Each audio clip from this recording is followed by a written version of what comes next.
Of all the trips around the sun, this one was most enlightening.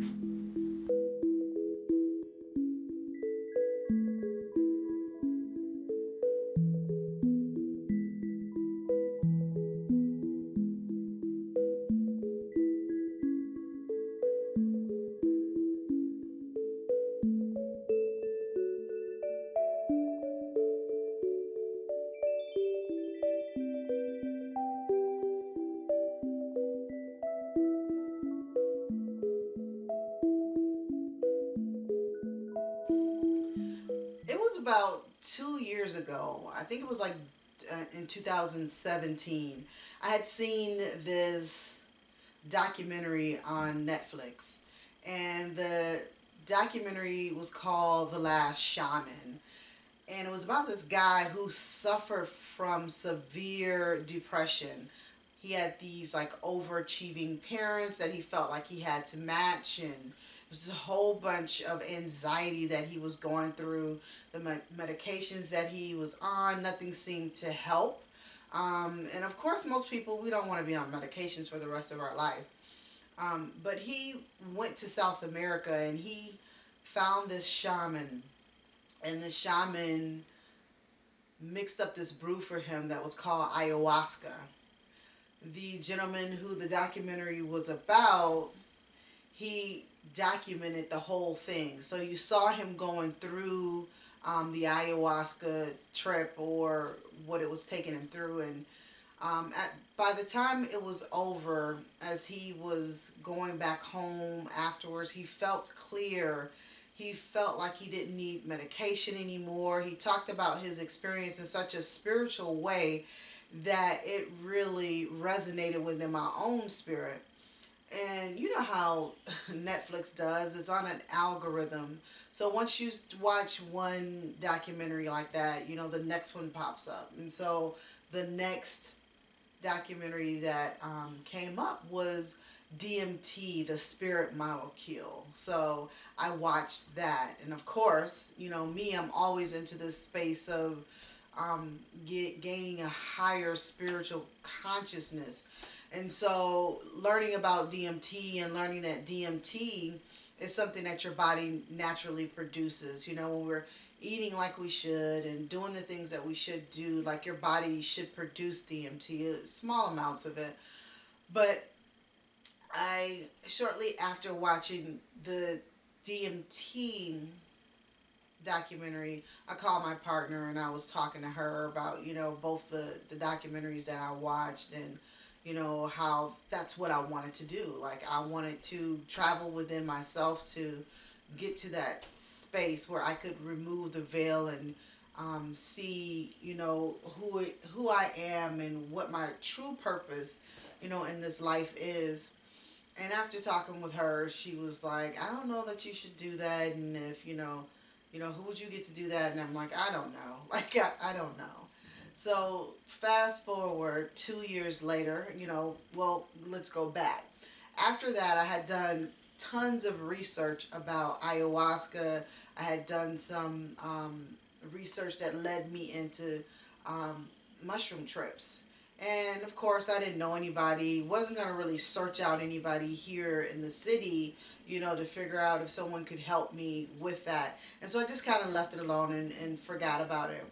2 years later, so let's fast forward to today, in 2019, I have a friend who does these events at her home, like, every so often, like once a year, once every couple years or whatever.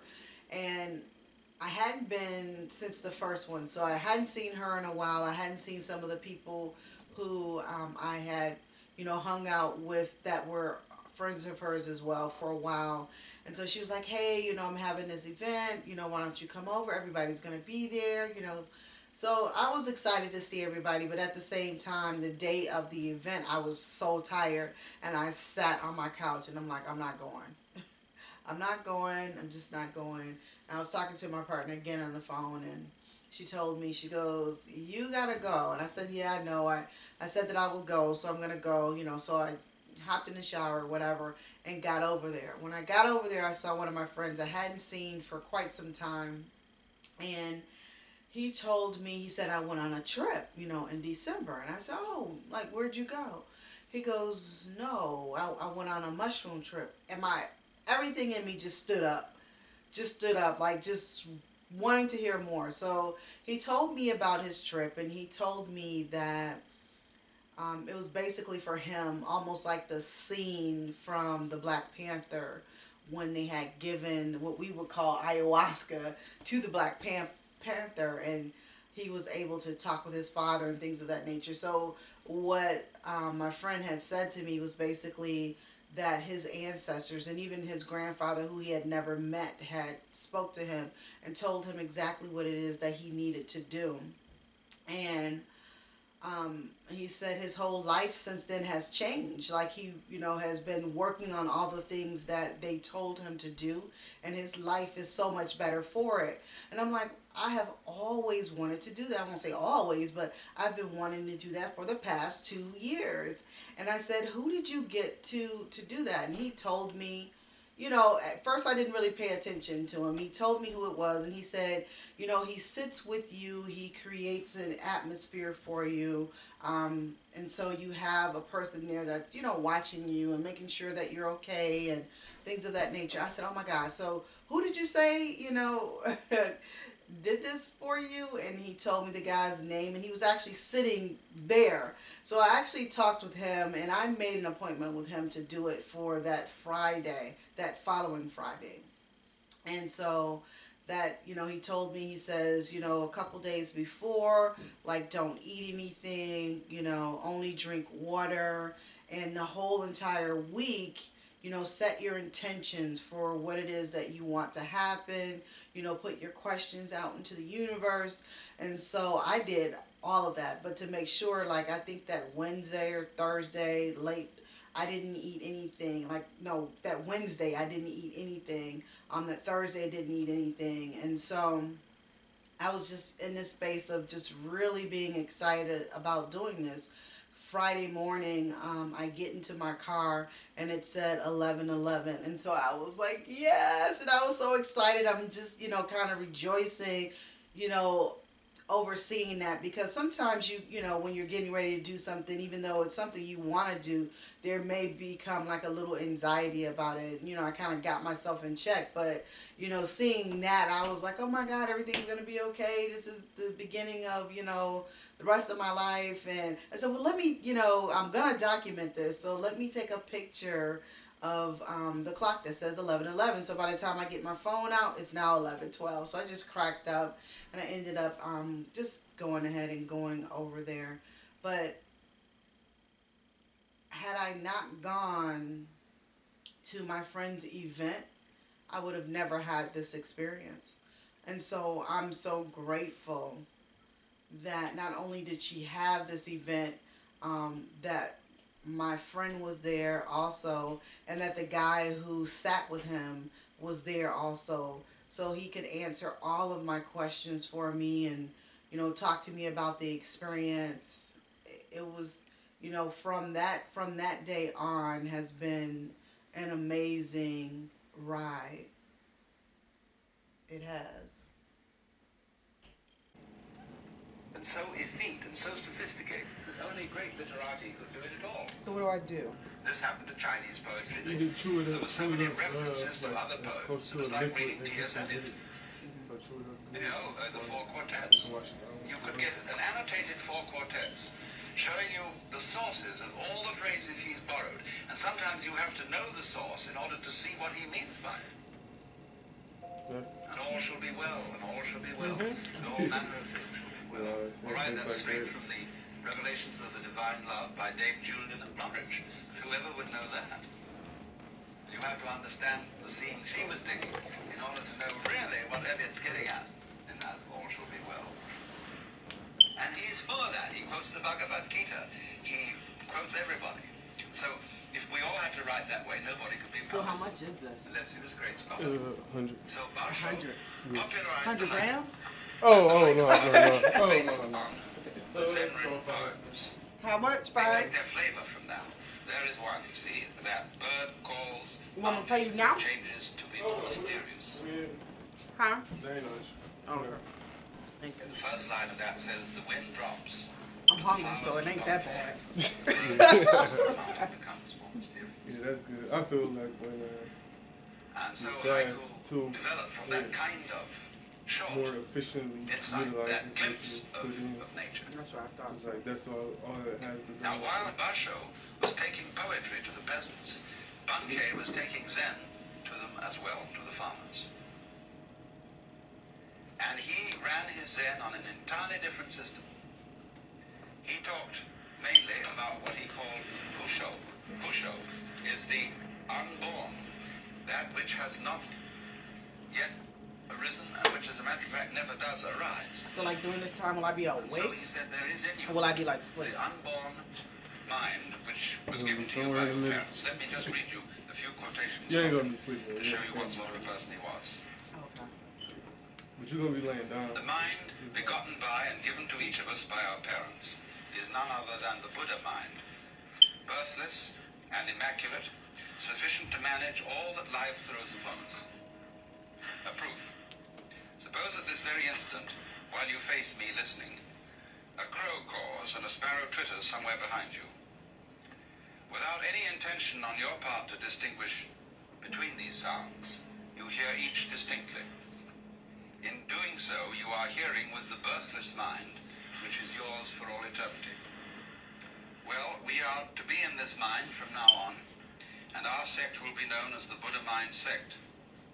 To consider my example of a moment ago, once again, if any of you feel you heard the crow and the sparrow intentionally, you are deluding yourselves. For you are listening to me, not to what goes on behind you. In spite of this, there are moments when you hear such sounds distinctly, when you hear with the Buddha mind of non-birth. Nobody here can Stay in deny a state of, this. like, intention and All of you are living meditation, so to Buddhas, speak. because the birthless mind which I'm each very possesses careful is about the what I beginning and the ingested, basis of all. spiritual, mentally, physically. Now, if all the of Buddha that. mind is birthless, it is necessarily immortal. Basically. For how can So what now, has never been when you born finish, perish? pretty much just wait for You've all encountered the phrase, when it starts birthless kicking and in, imperishable it'll kind of be like sutras, a tingly type feeling. not born, not dying. I guess how But it hitherto feels you've not like had the high a slightest little proof bit. of its truth. It's like a tingly. Indeed, I suppose, like most people, you've memorized this phrase So, like, while being ignorant of the just fact of meditative birthlessness. breathing. Like you can. When I was 25, I realized that non-birth is all sufficient to life. And since then, for 40 years, I've been proving it to people just You're like gonna have to you. use the bathroom. I was the first to preach this greatest truth of life.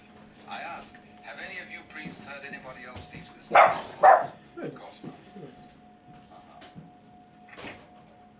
The priest said to him, once in the Buddha mind, I'm absent-minded. Bankei says, well, suppose you are absent-minded as you say. If someone pricked you in the back with a gimlet, would you feel the pain? Naturally. Then you are not absent-minded. Feeling the pain, your mind would show itself to be alert. A layman says, though I undertake Zen discipline, I often find myself lazy, weary of the whole thing, unable to advance. And he replies, once in the Buddha mind, there's no need to advance, nor is it possible to recede. Once in birthlessness, to attempt to advance is to have receded from the state of non-birth. A man secure in that state need not bother himself with such things. He's above them. The Buddha mind in each of you is immaculate. All you've done is reflected in it. But if you bother about one such reflection, you're certain to go astray. Your thoughts don't lie deep enough. They rise from the shallows of your mind. Remember that all you see and hear is reflected in the Buddha mind and influenced by what was previously seen and heard. Needless to say, thoughts aren't entities. So if you permit them to rise, reflect themselves, or cease altogether as they're prone to do, and if you don't worry about them, you'll never go astray. In this way, let 100, nay 1,000 thoughts arise, and it's as if not one has arisen. I'm not sure. I don't think he was looking, so he probably just The only thing I tell my people is to stay in the Buddha mind. Did I not put? There are no regulations, Yeah, I I was thinking. no formal It's just, discipline. It is. It's all right. Nevertheless, they have agreed among themselves to sit in Zen for a period of 2 incense sticks daily. All right, How let long them. does it normally take? But they should well understand understand that the birthless Buddha mind has absolutely nothing to do with sitting with an incense stick burning in front of you. If one keeps in the Buddha mind without straying, there's no further satori to seek. Whether awake or asleep, one is a living Buddha. Zazen means only one thing, sitting tranquilly in the Buddha mind. But really, you know, one's everyday life in its entirety should be thought of as a kind of sitting in Zen. Even during one's formal sitting, one may leave one's seat to attend to something. In my temple, at least, such things are allowed. Indeed, it's sometimes advisable to walk in Zen for one incense sticks burning and sit in Zen for the other. A natural thing after all. One can't sleep all day, so one rises. One can't talk all day, so one sits in Zen. Like there are no binding pointers you can give me?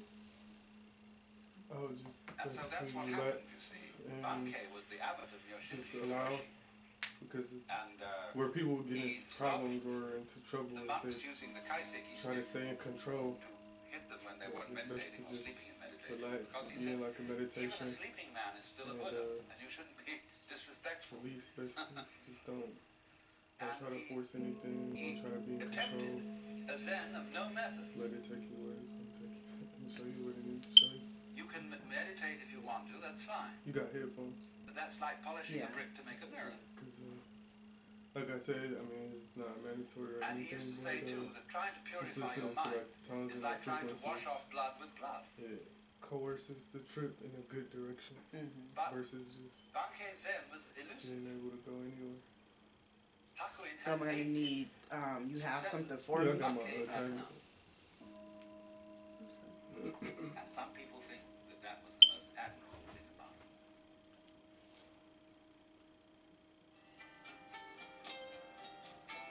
This concludes session 8 of Out of Your Mind, Essential Listening from the Alan Watts audio archives. Do you have any questions that you were calling in with? Just that I wanted to know. I mean, you don't got to tell me. Oh. I mean, because that's the personal thing. Yeah, I thought you meant like questions for you or whatever. Oh yeah, if you got any questions for me, that's what I was going to say. Just that, what I just asked. Is there, any advice you could give me? Yeah, no, I mean it's gonna do its own thing. Out of Your Mind, Essential Listening from the Alan Watts audio archives. Basically, relax. Session 9. Just go. Just surrender. Yeah, that's the best thing you can do.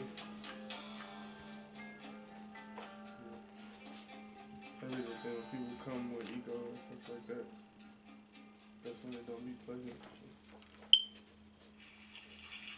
The basis of all so basically the whole process takes about an hour. I mean, it takes about 5 hours. Those books called because it's like a come up which are peak really of the like distilled essence 2.5, 3 hours, of and Hindu then thought. like come down.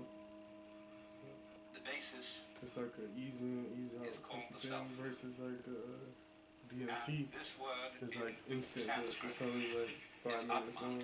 and that means self in the vastest possible sense and the most inclusive sense of the word. It means How often yourself, do you do this? Me and it personally, means also self like as once a such, year. existence Because as I mean, you such, get a lot. So the totality if you haven't acted upon what you've been given, then there ain't really no need to go again. and Like of most course, people go again when this is something that one cannot talk they about fulfill what they in the needed sense to of fulfill, talking about or if they logically. need, more You can talk about it. guidance, A more poet can talk about information. anything, Then and they the Upanishads are very largely poetry. Will I be able to write during it? Of course, everything in the world, knives and forks, tables and I don't know chairs, if trees and I think I stones, threw them away. are indescribable. Korzybski referred to the physical The world last guy as the tried to write unspeakable something, world. and it was Really rather a in funny name. mine. And I tried to write before too, and it didn't work. It didn't work. It's of course something you can't say anything about, that is to say, it is inevitable. But I mean, with the camera though, you can say whatever you want to say. The word meaning something taboo. They'll be We there. shall see as we go on wherein that taboo This consists. dream the other day. My dreams have But been from the standpoint of vivid. logic, And it's probably because we can't we're say in anything Pisces about everything. season, but because in order to say I had something this about dream something, that I don't know where I was. It seemed like I was you have to be able to in put it this in room, class. in this house, wherever. The house, Now, the classes living are room didn't intellectual seem real boxes. familiar. but there was this guy on the outside of the house that was, he had taken the screen off of the window. And so me and whoever it was, I had written it down, but me and whoever it was, we were trying to take pictures of him doing this. So, you know, it couldn't be no thing of, you know, he didn't do this. And so I cannot figure out, like, what that dream meant. And then I was thinking the other day, maybe it's, you know, like with the cameras or something like that, like it's not going to work. Because what happened was, as we were trying to take pictures of him, like the cameras wouldn't work, like the film wouldn't work, like, you know, the phones wouldn't work right. It was really weird. It's funny that you said that because, like, a lot of research that I've done on, like, people who go and, like, meet shamans and stuff, like, you know, either in Africa or, like, in South America, they go with and take pictures and videos, and then when they get to the, you know, go check it, it's not there. Yeah, I got in my car, it was 11:11, and I just started smiling and like, yes.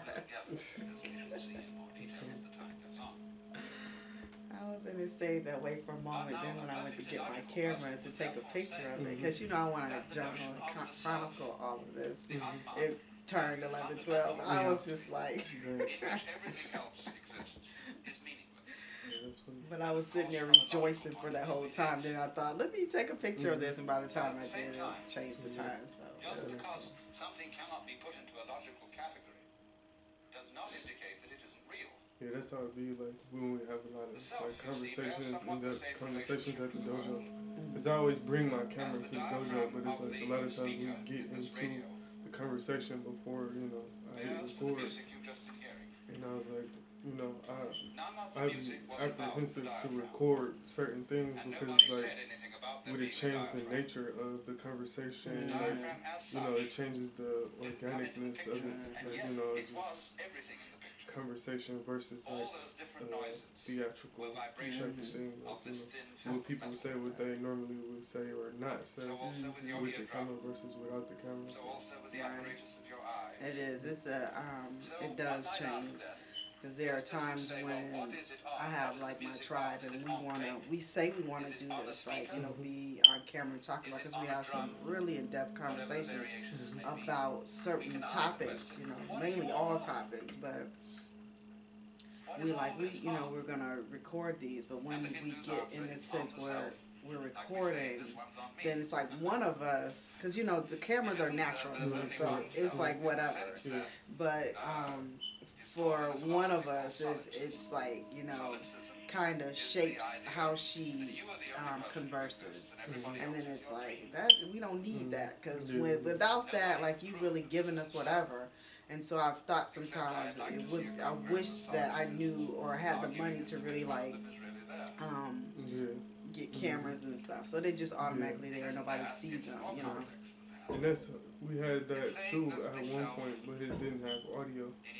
So it was just like, you know, so we can get us fighting or doing whatever. But the lecture pieces of it, we couldn't get. That you have all over your body millions of nerve ends. Each one of those nerve ends is the word of the eye. Because all the senses are fundamentally one sense. I mean, it'll be subtle. There are various forms of touch. Tingling, and then like lights may look a little brighter. Touch is, of course, the human eye. Subtle, small, but then the ear, and so on down the really rest of the senses. Hour and a half. Now imagine that every little nerve end is a little eye, and it gets its impression of the world, but it sends it all back into the central brain.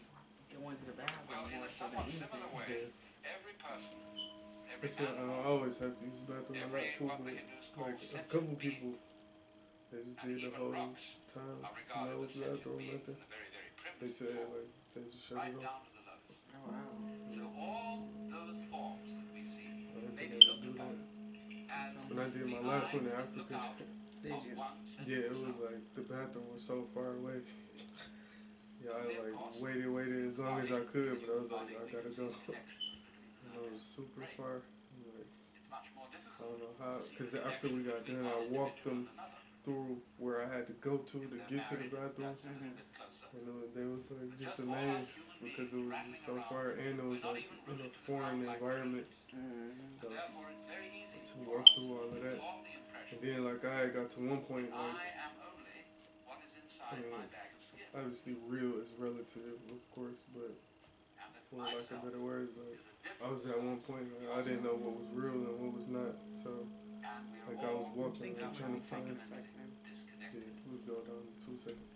But I got to one point where, like, I thought I was back to where we started, but I didn't see the people who I was with. And I saw a dude, he was, like, sitting over somewhere. He wasn't saying nothing. I'm like, I don't know if he was real or if he was just in my mind. But I saw him looking at me, and, like, before he said anything, I was like, I'm alright. Then I like looked over and then I seen, alright, this where it was at, and I just kept walking. It was like a feat to make it because like I felt myself in between like the physical and like what people would call death. Like I had one foot in one realm and one foot in the other realm. I had to stop and take a breath. And all of this was while I was trying to walk to the bathroom. So, Wow. Yeah, it was crazy. I was like, that's another thing. What do you do? Keep in mind that's where I'm going. Keep in mind that it's temporary. So wherever you at, whatever you feeling like, just relax and it'll pass. Okay. You're not gonna get stuck there. You're not gonna be inhabited by some other beings or nothing like that. It's temporary. So I've heard like in the some people say that if you see a window, like go through it, or if you see stairs or whether go up it or whatever. Yeah, just do whatever you feel. I mean, you might not see anything, like, it just depends. Like, sometimes people have visual trips, sometimes people have auditory trips, so it just depends. What you feeling like? I think I am starting to. It's just what, like, I need to go back to the bathroom first, though. Just a little tingling.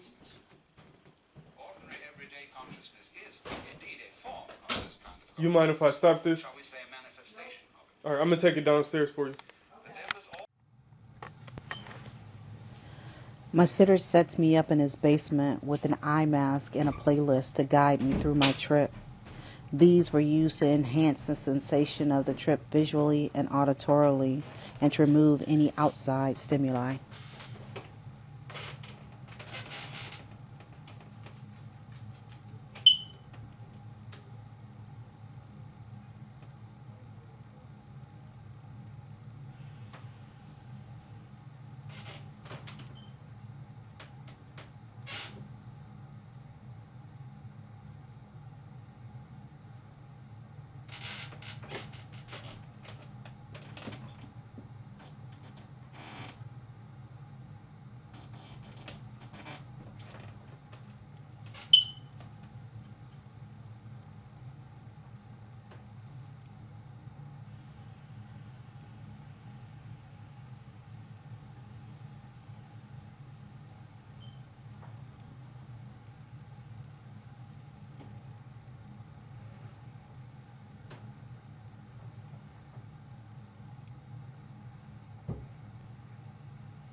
I'm beginning to clearly feel the effects of the mushrooms now.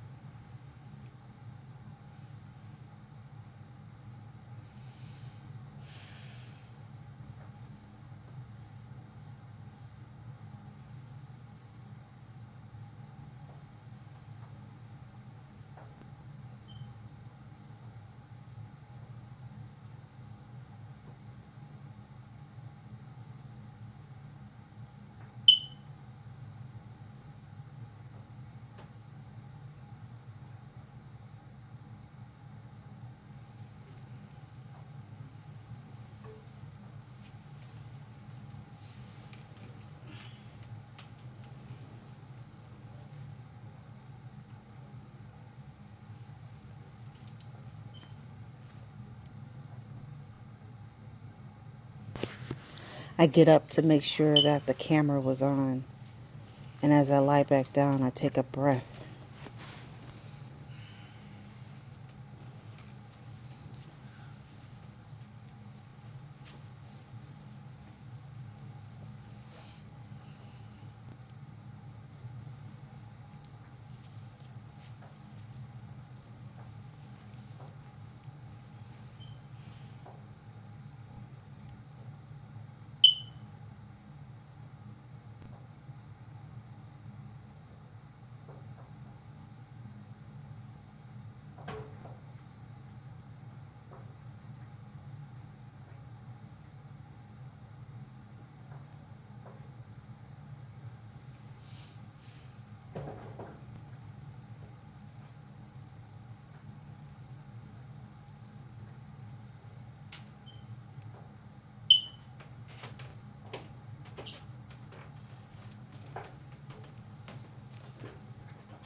I try and take a sip of my water just to try and catch my breath.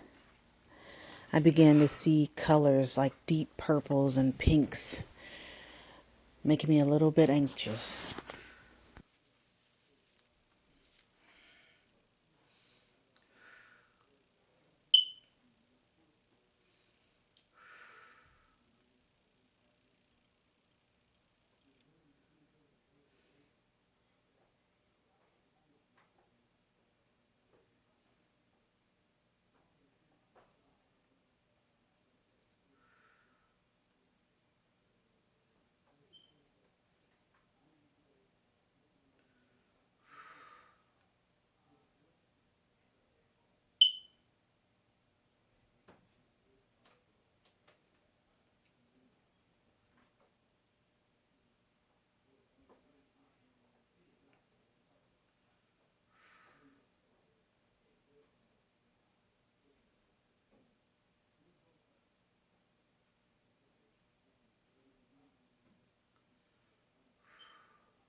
Keith.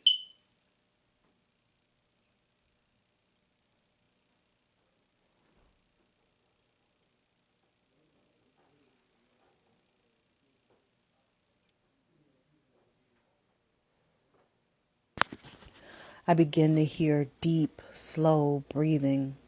It's a bit scary because I don't know where it's coming from. As I look around, I seem to be in a small place. I can see something surrounding me. It's dark pink with purple inflections. The breathing gets louder. I begin to feel like I can't breathe. I go upstairs.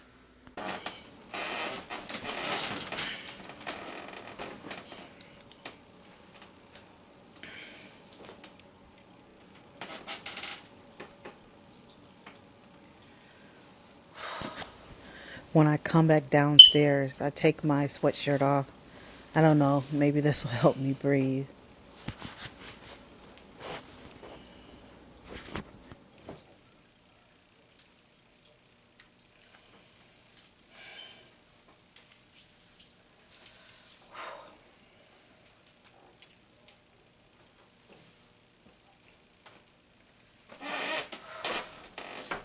What I'm feeling right now is like it's hard for me to breathe. I know that I can, but I feel like it's hard for me to breathe.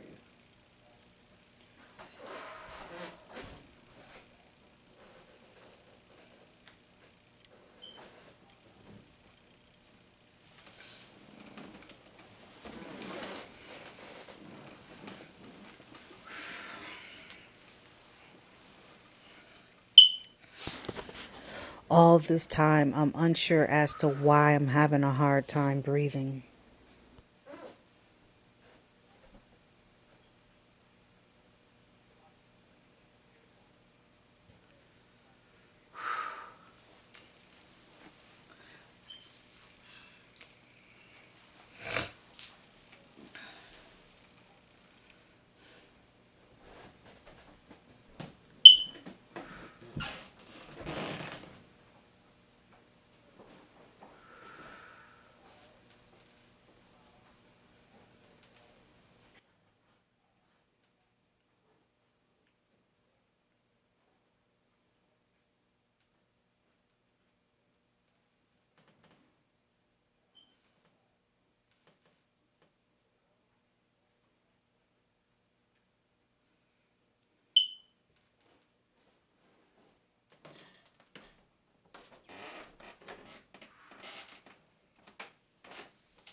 I take off my eye mask and realize that it doesn't matter if the mask is on or off.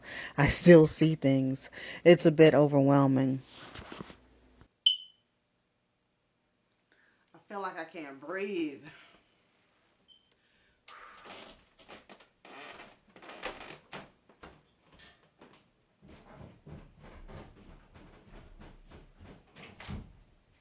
Good. You good? Yeah, I feel like I can't breathe. If you want fresh air, you can come up. Huh? If you want to get some fresh air, you can come up. Stand Okay. in the door for me.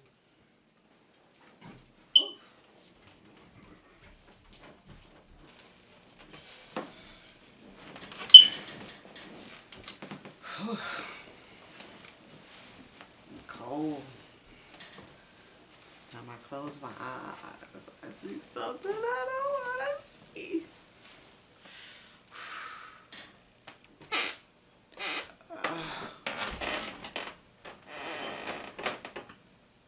Makes it hard to breathe, man.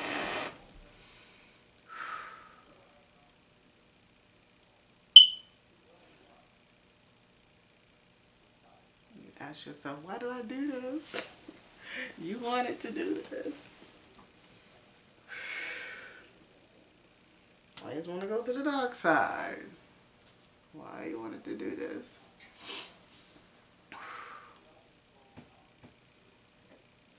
Breathe, Kai. Breathe, baby.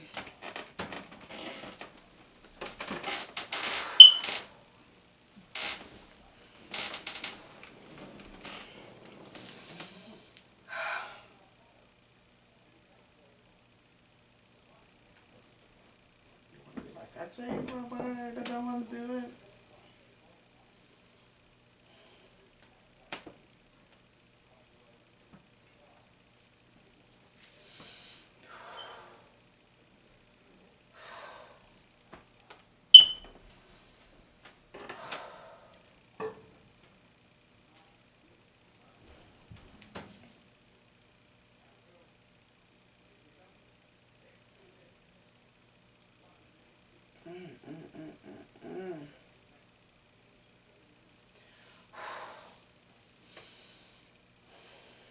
Okay, so I'm gonna tell you what I'm feeling. So it's making you, I guess, go through whatever it is that you fear. And my fear is, I don't like snakes, and so I feel like that's where I'm getting ready to go into this trip. My hearing feels like it's going in and out. I feel like I can't breathe. And when I have this on, you can't escape whatever it is. You can't really escape it.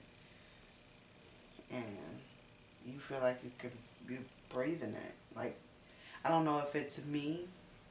I almost feel like I am the snake.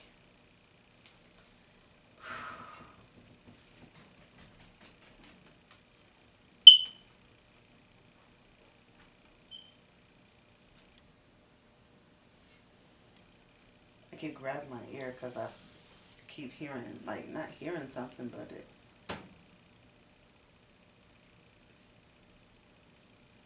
it's like a doll hum.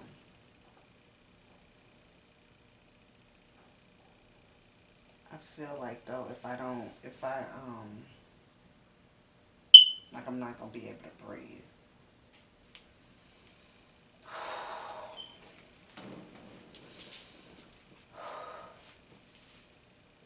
I'm going to pee again. God, I got to pee again.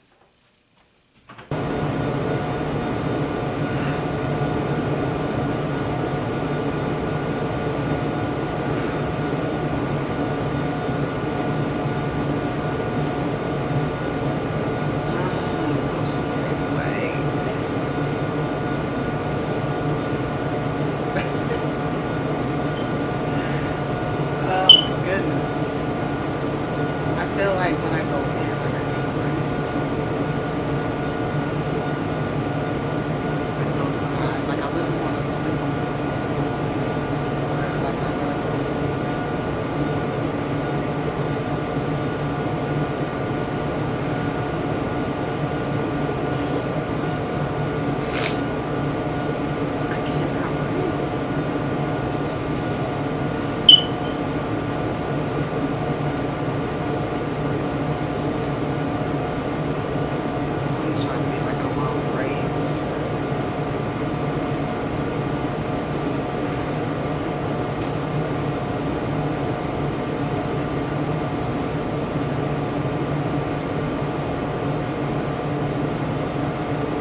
I sit up and meditate to try and control my breathing.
"35 minutes since I've been in the basement.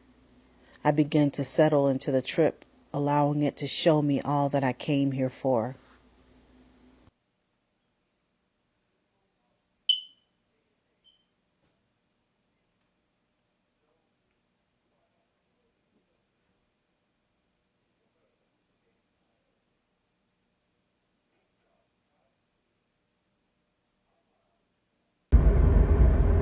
Okay, so I'm almost home, but anyway, it's like 4:33, and let me let go of all that shit first and foremost.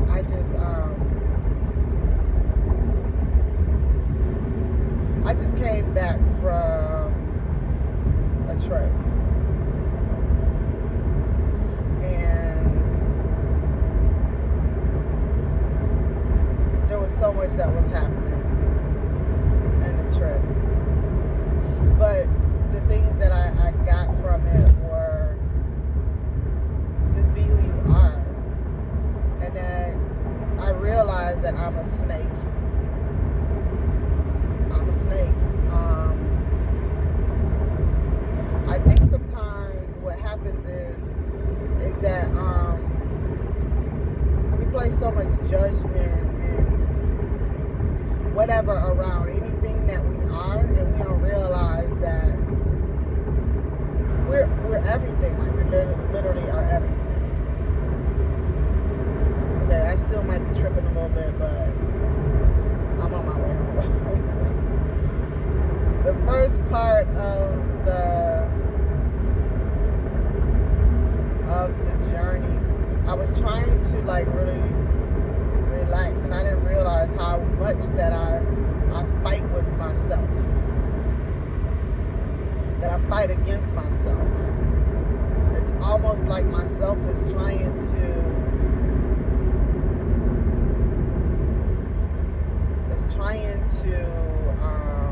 there's traffic, I'm sorry, I'm trying to pay attention and do this at the same time. There was like, I'm always fighting against myself. When the reality of it is just that I should just be. And what I saw was that we are so connected to everything, and not in a way that's so generalized that people can't really, yeah, we connected. No. Literally, our breath and the next person's breath is in the same, like, breath. And that we're all, like, really trying to fight to, like, breathe. Like, for real. Like, everybody is trying to fight to breathe. And I kept having a hard time, like, really breathing. And in the beginning, like seriously, in the beginning, I had a hard time, like, really breathing. And it was, I had to go and stand out in the front, out front of his, place. And he told me, put your arms up. So I put my arms up so that he said to, extend your lungs so that you can breathe. I felt like the whole time there, like I was just breathing. Like everything was just so simple. And everything was just so peaceful.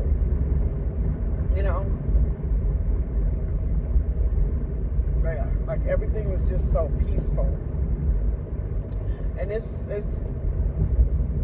I was thinking to myself how I wanted to create this. But anyway, let me go back to the experience because there's so much. Now, I went back downstairs because I felt like that's where I needed to go. I felt like that's where I needed to go. And so I went back downstairs and I, put my cover back on me, and I don't know, just realized that I was a snake, and like I was kind of like really just trying to fight against myself. And it's so funny how the things that we do to escape. In 2 miles, take exit 174 toward Farmington Road. Thank you, lady. They just let me know that sometimes you do need guides along the way to help you kind of get back on the path. And so sometimes it is what it is, Anyway, I realized though that, let me get back to it though, seriously, like I realized that I am a snake. I was, seeing what was around myself is that I am a snake, but in a good way, like, no, not any judgment of it at all. Good, bad, it's all the same. Like seriously, like it's all the same. It's all good. I remember seeing myself in other people. So a lot of it was me seeing myself in other people.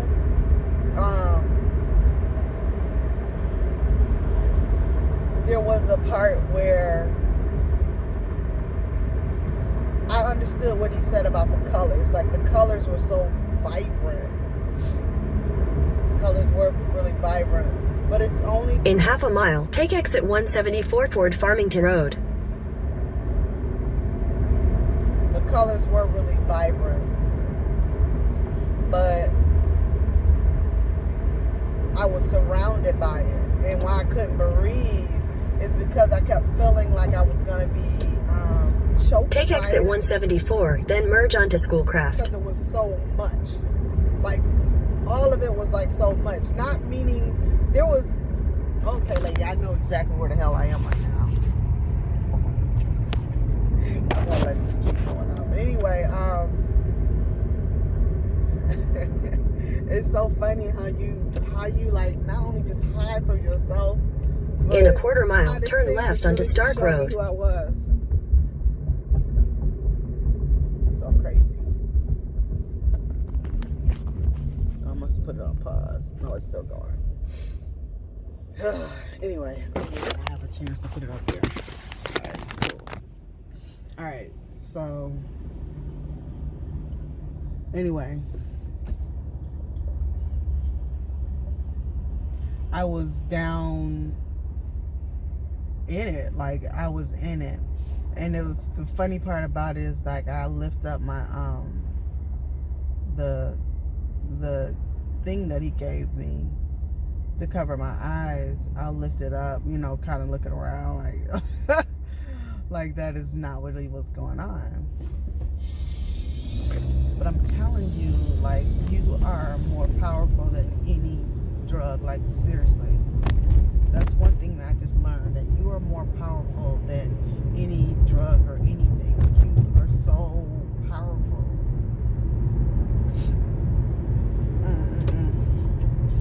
Whew, Lord. Anyway, I'm gonna go back. Take the next left onto Stark Road. There's just so much, and it's all like really coming back to me. Wow, and I really wanted to like document this.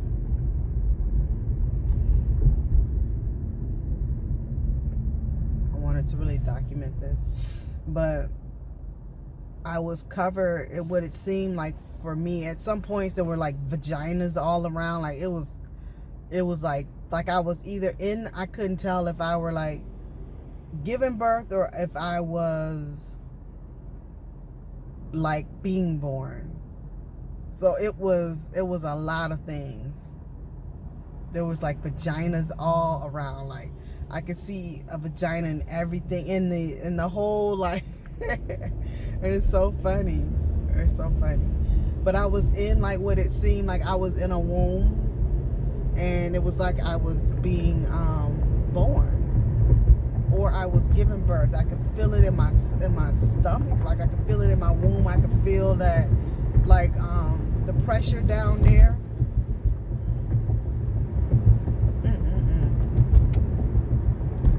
Whew. I'm laughing. I'm crying. Some voice. And I was doing that while I was there, like laughing, crying, like it's way crazy.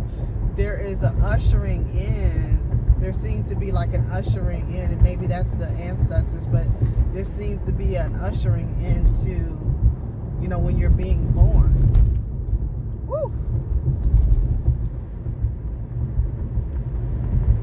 I don't know what all that meant though. Like I really gotta sit with it. I really gotta sit with it. But I was sitting there and I was seeing me in everything. Like literally, I was seeing me in everything. And in a quarter mile, turn right onto Plymouth Road. And in some parts, I'm gonna go exactly what she's telling me. Normally I would keep straight, but I'm gonna go exactly what she's telling me. But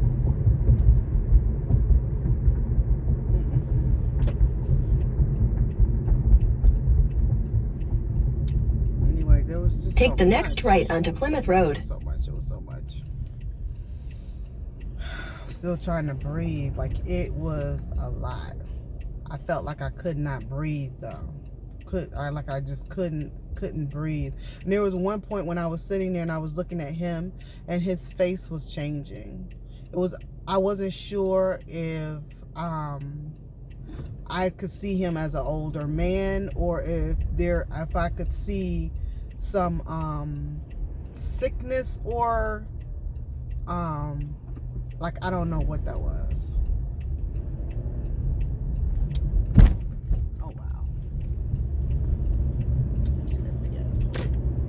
In 1,000 feet, use the left 2 lanes to turn left onto Wayne Road. But the one thing about it is at one point where I saw myself,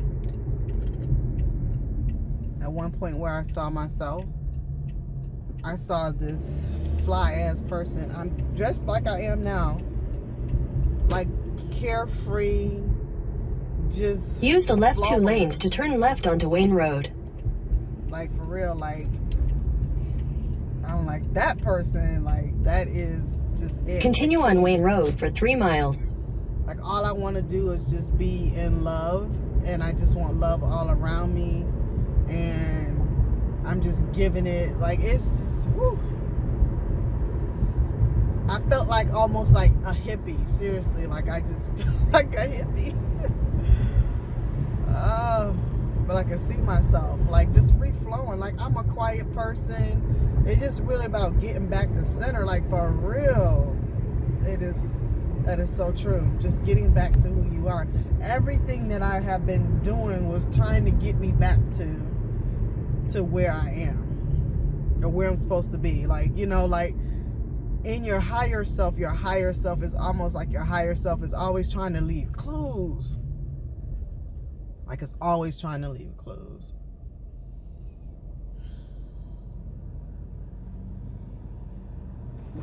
Oh, it's so funny though, that as I was in there and I was really listening to, like, what was going on, and then all of a sudden, like, I could hear knocking, banging, him, whatever, because I was in the basement. I was in the basement, you know, and that's pretty much, you know, in life where you are, you be in the basement, you know, like, seriously, and then, okay, wow, this is so crazy. This is so crazy. Like, when I came in, because I'm smart. Well, I'm smart. When I go in, I can hear, you know, what's being played. He really, like, sets the whole thing. And it's no different from who I have been.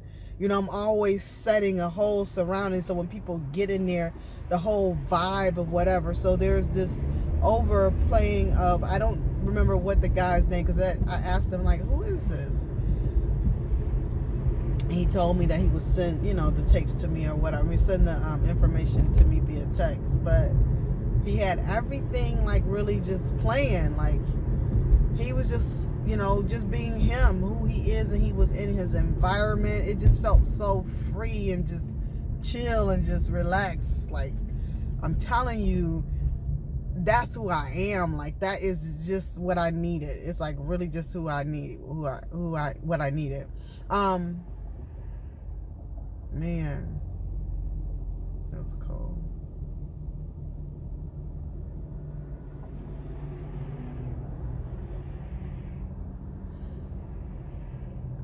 Breathing, because I feel like, you know, not that I've been lost, but in a sense I've been lost, you know.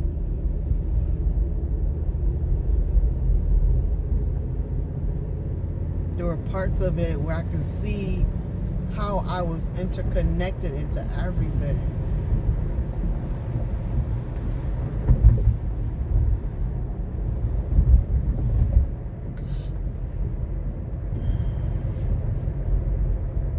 Whew. On top of that, when I say that I was just like flowing, I asked, like, let me see you. Like, let me see who it is I am. And sometimes we get off track and we go so far from who we are.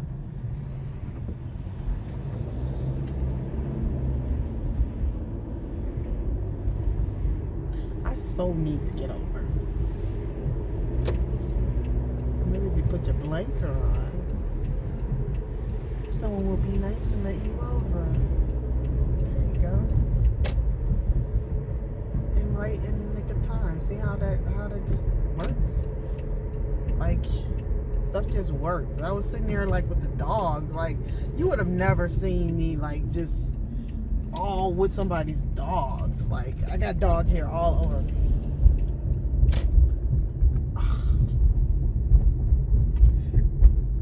I'm breaking my own heart right now. Like, I'm literally breaking my own heart right now. That is so where I come from. I remember when I was little and I used to sit out in the backyard probably for hours just with the dogs crawling all around me. Little puppies and just all all that shit.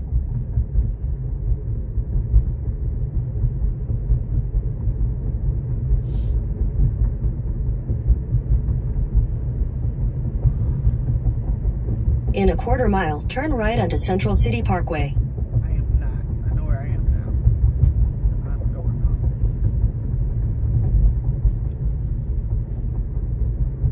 I had originally wanted to, when I left out of there, go to... Turn right onto Central City Parkway.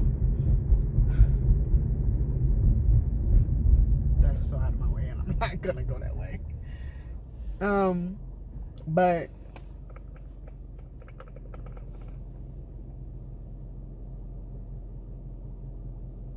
I'm literally breaking my own heart.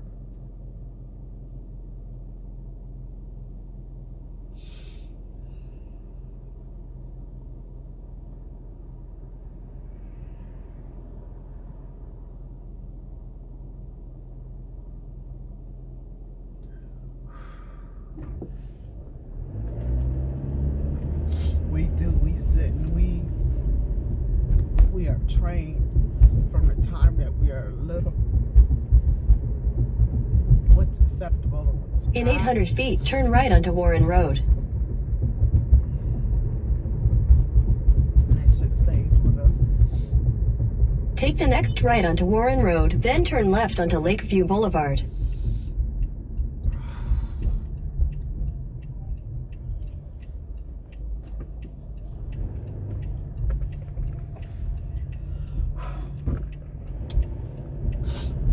I learned that I'm a runner. That I be running away from shit. And I'm telling you, I keep going back to that because they're telling me this for like 4 years. Turn left onto...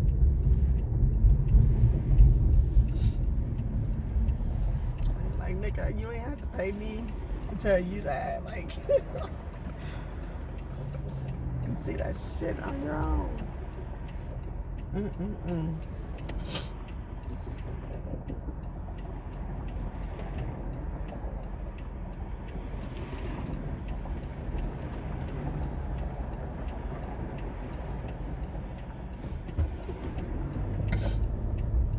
I live in this world all by myself. I don't ask no questions.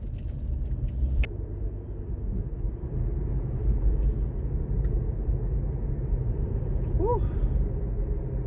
This is the most I've cried ever, I feel like, in life. She's OP.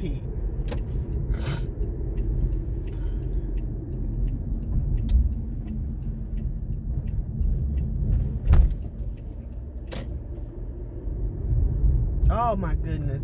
Everything that I'm telling you was In half a mile, turn... so perfect.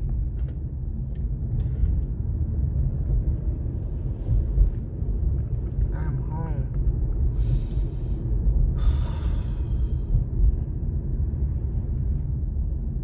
What keeps ringing true to me is that you are more powerful than any drug. And this is why a lot of people, I believe, stay in. That is real tight. Is it just me? Or is that just real tight? That's real tight. Anyway, I'm parking here. Yeah. So I'm still in a space of chronicling my journey. I just got off the phone with my beautiful partner. And I was trying to tell her some things that I really, wanted to share some things with her. And it's just, I keep, going to the space of seeing who it is that I am. And that how I have, really run from that. And not really, not so much as just deal with it, but, accept it. And it's funny how, we we think that we still trying to breathe. We think that we know ourselves, or we think that there's always something more. There's always something, another level, or, you know, another deeper thing or side to you. And I came to realize that, you know, I had this like fear of snakes. And that was what I carried into the experience with me. And what I come to understand is that I am the serpent, that I am the snake, and what I have been fearing is myself. And so, wow. During the experience, I could feel where there were some times when it was me, you know, like inside my own body, but then there's also me as another person, or me as another thing. And I could hear clearly that it's all you. Like it's all you. Everything, it's all you. And I, you know, like, I don't know if there was one particular experience, I mean, or something I can say specifically, but right now I don't want to eat. I don't want anything to eat that is me. I'm good on that. So basically, I'm good on, let's just say too that I hadn't had anything to eat. Today is Friday and it is 7:13. Yeah, to make sure I didn't turn anything on. It's 7:13 and I last ate at about, on Wednesday, probably like 10:30. I think I had made something and I went in the kitchen, kind of like ate it. But all day Thursday and nothing today until when my guy gave me some oranges.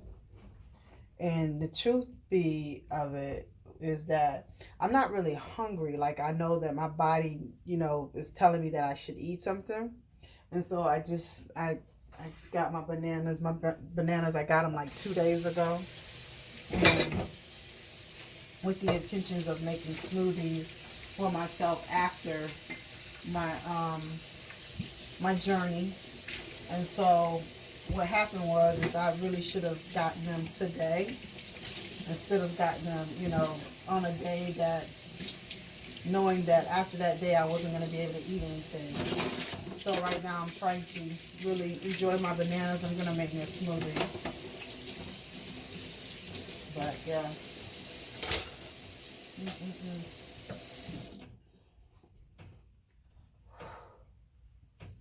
I keep having this for me, something has been about breathing.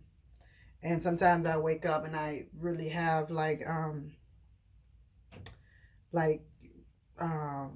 dried blood maybe in my nose, because it's dry, of course, and got the heater on and all those different things. I probably should have a humidifier, but I don't. And sometimes, I know my doctor has said now that I don't have, nothing's hurting me. I'm so like amazed right about now. You know, I usually be having back pain. I'm doing this right here, but I don't. And I feel like all of my chakras are aligned. I feel like I've been like I don't know, I want to say reborn, so to speak. Like there was nothing, there was nothing all around me but vaginas. Like there was just vaginas all around me. And I could feel in my sacral area, I felt that sometimes like there was some contractions, or like there was some pulling or something. And it felt like I was giving birth, but at the same time, it felt like I was being born. So, wow, it was deep. I really probably shouldn't use this thing, but if you guys could just bear with it and just get the whatever. I don't know. I'm just chronicling. This is what happened. And it was amazing. I feel calm. I feel at peace. I feel, just at one with myself and just with people. As I felt like I was in this space and that there were different people. And as I could see their face, then their face turned to my face. So like I was them and then they were me. Like it was just, we just all really connected. And the things that we say and we do when we hurt other people, we're really hurting ourselves. And that's what I got. I got that. I got, at some point I felt like I was being like sucked through this hole. I guess I was being born. Like it was wild. Like there were these drums playing. It seemed like there were these ancestors, and on my way out, I hear, just be yourself. Like just be you. Just be you. And then after that, I do believe that I heard my guide say, whenever you're ready, you can come upstairs. I got up and went on upstairs. Went on upstairs and just kind of reveled in everything. And there was like this audio that was going on in the background. It was guiding me through my experience. And but my guide was amazing. The whole atmosphere was very chill, zen-like. And then I met this brother, I don't know, I can't remember what his name was. But anyway, he was this cool, like, dreadlock. His locks were so beautiful. And I was like, your locks are so beautiful. I had an experience with him, and it was amazing. It was amazing. And then as I'm like sitting there, there were these two dogs, and I could see myself through the reflection of the patio door. And there was this just snake. So every time when I looked like this, just the head of the snake, just there, that was me, like a snake, And the thing about it is too, what I got from that is that, everybody, there's always have to be, not always, but we put labels on things and people and animals and whatever, and we say that they're bad. And so I had to look at the serpent, and I'm the serpent, like I am the wise one, like I am the wise one. And just be that, and not look at it as, it's everything. It's all of that. You know what I'm saying? That's the shadow side of it, and embracing that. And that's the snake, that's my shadow side. So, wow. Oh, that's so amazing. But that part of me is like that part that not, like I need that with me. I need to carry that with me. I need to have that with me.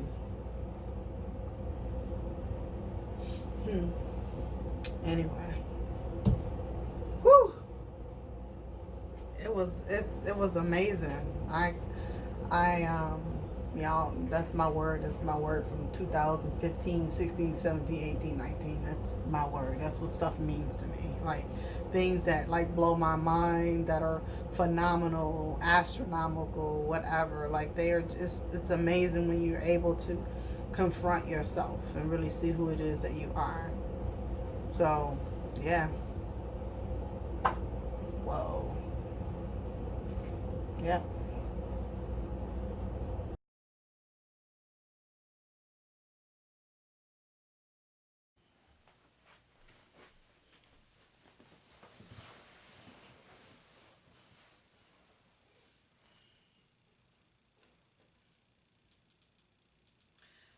I'm sitting in my meditation room, and I actually, in my ears, have binaural beats on. So I might be talking a little bit loud, but I didn't want to put them on the actual speaker here because I feel like I want to keep them in my ears as I speak. I just finished meditating, and I've really been thinking a lot about how we grow up in this world to be one thing or another. And based upon whatever our parents believe that we should be, they instill those properties within us. And sometimes those properties that they instill within us are not things that are natural to us. Some of us, the way that we walk, the way that we talk, so much of about us has changed based upon our parents' perspectives of who it is that we should be.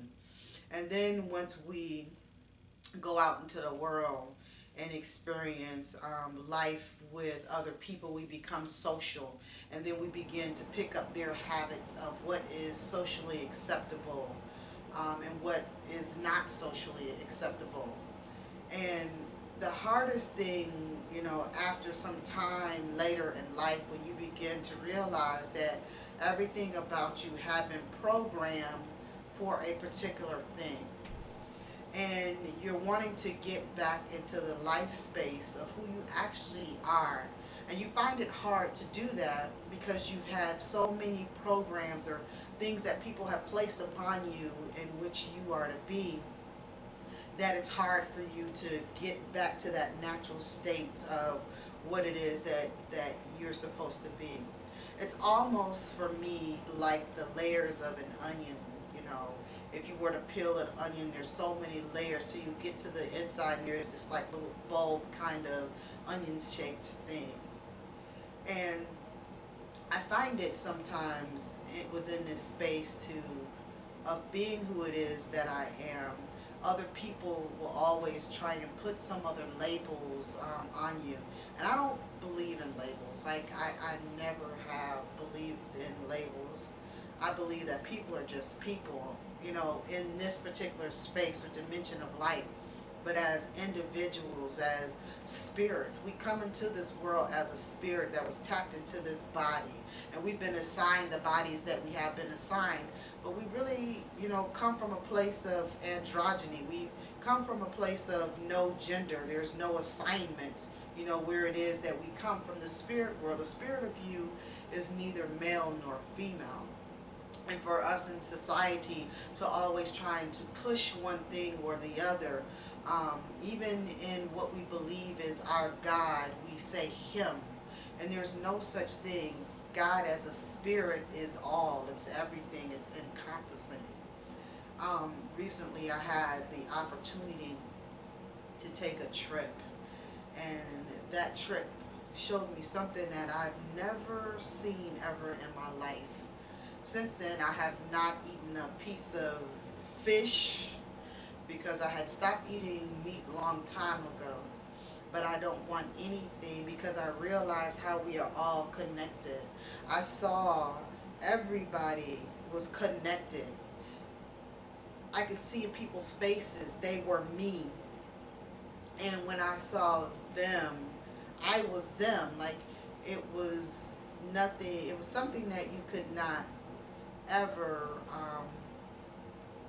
get away from after you've seen it, and you realize, even the snakes that crawl on the ground, they are you, you are them. Everything is connected. The fish that swim in the ocean, you're connected to them. The bears, everything in life, you're connected. The people, the energy, the trees. I could see extensions of me as everything. And it made me look at life a little bit differently. And so as we, as people, begin to say that we're one thing or another, there's no way of saying that. Because the all God that is within you is also within the next person. It's being expressed through this particular energy that I'm in, or the body that I'm in. God is being expressed through that. And the person that they are, or the next person, the bear, the tree, the snake, the whatever it is that has been made, that in the Bible it says that everything was good. That means everything. Everything. And so as we sit and we, demand people to be one way or another, we're everything. There's no way we can just be one thing. There's no way we can just be one thing. God, the Creator, has feminine energy, has masculine energy. It's androgynous. God is not a he. It's, not a she, or, it's an energy. It's an energy, and the same energy that's in everything. It's literally in you. And for us to be in a space of not loving each other, not wanting each other to have better lives, and putting whatever our energies are onto other people that, don't make them happy, or don't allow them to be happy.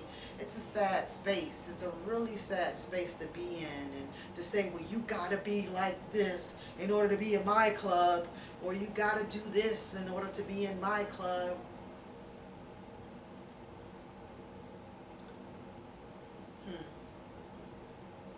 We're always trying to name things. It started out, in the beginning, when supposedly Adam was going around naming things.